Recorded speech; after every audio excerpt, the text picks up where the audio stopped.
হচ্ছে আত্মীয়তার সম্পর্ক বজায় রাখা। এটা আমরা এটাকে কিন্তু ইবাদত মনে করি না আমরা।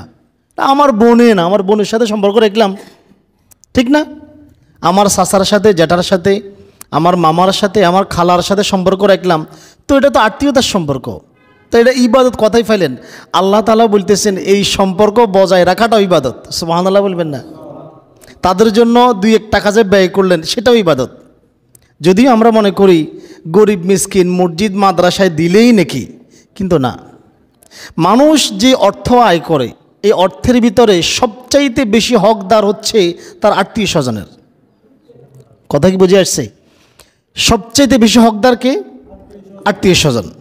শুরুতে তার পিতা মাতা থেকে শুরু হবে, এরপর স্ত্রী সন্তান, এইভাবে সিরিয়ালে শুরু হবে।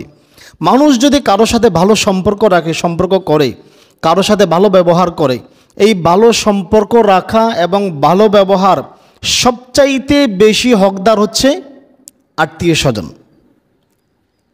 যদিও আমাদের বর্তমান পরিবেশ পরিস্থিতিটা উল্টে গেছে। কে জেনে কথা একটা উঠাই দিছে, আপনের চাইতে ফর ভালো। কথা বলে কি না? আপনের চাইতে ফর ভালো। আপনি দেখেন, আমি তো আপনাদের মসজিদের খতিব, ইমাম। আপনি আমাকে যদি 10 টাকা খাওয়ান, যেই নাকি হবে, বিশ্বাস করেন, আল্লাহর কসম,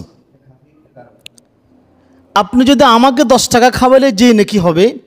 যদি আপনি এই 10 টাকা আপনার মাকে খাওয়ান, আপনার পিতাকে খাওয়ান, আপনার বোনের পিছনে খরচ করেন, আপনার ভাইয়ের পিছনে খরচ করেন, আল্লাহে তার চেয়ে অনেক গুণ বেশি নেকি হবে। যদিও আমরা এটাকে নেকি হিসাবে গণনাই করি না, মসজিদে 500 টাকা দিতে রাজি, ইমাম সাহেবরা 1000 টাকা হাদিয়ে দিতে রাজি, রাস্তার ফকির মিসকিন আসলে সেখানে অনেক টাকা দিতে রাজি, কিন্তু নিজের একটা বোন, তার সাথে একটু দ্বন্দ্ব আছে, রাগ আছে, বিপদে পড়ছে, তার জন্য 100 টাকাও বের হয় না পকেট থেকে। আমরা নেকি অর্জন করতে জানি না, মুনাফা কথাই বেশি পাওয়া যায় সেটা আমরা বুঝি না। কারণ আত্মীয়তার সম্পর্ক রক্ষা করলে আল্লাহ তাআলা মানুষের রিজিক বাড়িয়ে দেন, আর সম্পর্ক নষ্ট করলে আল্লাহ তাআলা বলতেছেন আমি তাদেরকে ধ্বংস করে দেব। যে আত্মীয়তার সম্পর্ক নষ্ট করবে আল্লাহ তাকে ধ্বংস করে দিবেন।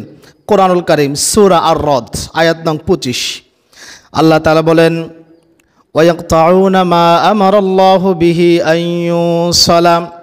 আল্লাহ যেই সম্পর্ক, যে আত্মীয়তার সম্পর্ক বজায় রাখার নির্দেশ দিয়েছেন, আল্লাহ যে সম্পর্কগুলিকে অটুট রাখার নির্দেশ দিয়েছেন, যারা এই সম্পর্কগুলিকে ছিন্ন করে, এই সম্পর্ক থেকে আলাদা হয়ে যায়, ওয়ায়ুফসিদুনা ফিল আরদি, এবং জমিনে অশান্তি সৃষ্টি করে। দেখেন, আত্মীয়তার সম্পর্ক ছিন্নকারীর সাথে জমিনে ফিতনা ফাসাদ সৃষ্টিকারীর কি সম্পর্ক? একটা গভীর সম্পর্ক আছে, আমরা কিন্তু সেটা বুঝি নাই। আমিও প্রথমে এই আয়াত পড়ার পর বারবার চিন্তা করছি, এরপরে কয়েকটা তাফসিরের দিকে তাকাইলাম যে আল্লাহ যে বলছে আত্মীয়তার সম্পর্ক ছিন্নকারীর পরেই বলছে যে তারা জমিনে ফিতনা ফাসাদ, মারামারি, ঝগড়াঝাটি সৃষ্টি করবে।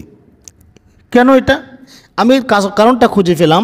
যেই লোক তার মায়ের সাথে সম্পর্ক খারাপ করে, যেই লোক তার পিতার সাথে সম্পর্ক খারাপ করে, যেই লোক তার চাচার সাথে, তার ভাইয়ের সাথে, তার বোনের সাথে সম্পর্ক নষ্ট করে, যেই লোক তার মামার সাথে, তার খালার সাথে সম্পর্ক নষ্ট করে, তাদের সাথে বিস্বাদমূলক আচরণ করে, সে কি আমার আপনার সাথে ভালো আচরণ করবে?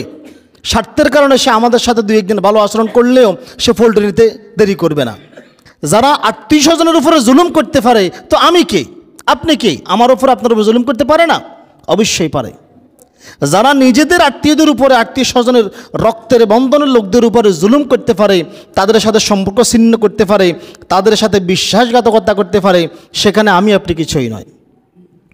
এখন আল্লাহ তাআলা বলতেছেন ওয়ায়ুফসিদুনা ফিল আরদি, এবং পৃথিবীতে যারা অশান্তি সৃষ্টি করে বেড়ায়, উলাইকা লাহুমুল লানাতু, তাদের উপরে অভিশাপ। অভিশাপটা কি দিছেন? আল্লাহ অভিশাপ দিছেন। আল্লাহ যদি অভিশাপ দেয়, এই অভিশাপ কাটার ক্ষমতা কারো আছে নাকি? উলাইকা লাহুমুল লানাতু, তাদের উপর অভিশাপ। এরপরে বলতেছেন ওয়ালাহুম সুউদ্দার, এবং পরকালে তাদের জন্য রয়েছে কঠিন শাস্তির ব্যবস্থা। নাউযুবিল্লাহ। আবার অন্যদিকে যারা আত্মীয়তার সম্পর্ক রক্ষা করবে, আল্লাহ তাদের রিজিকও বাড়াই দিবেন, হায়াতও বাড়াই দিবেন। আচ্ছা, আমরা এখানে যারা আছি, আমি নিজেও তো চাই 100 বছর 200 বছর হায়াত পাই, আমি নিজে চাই, নিজে ওয়াল্লাহি।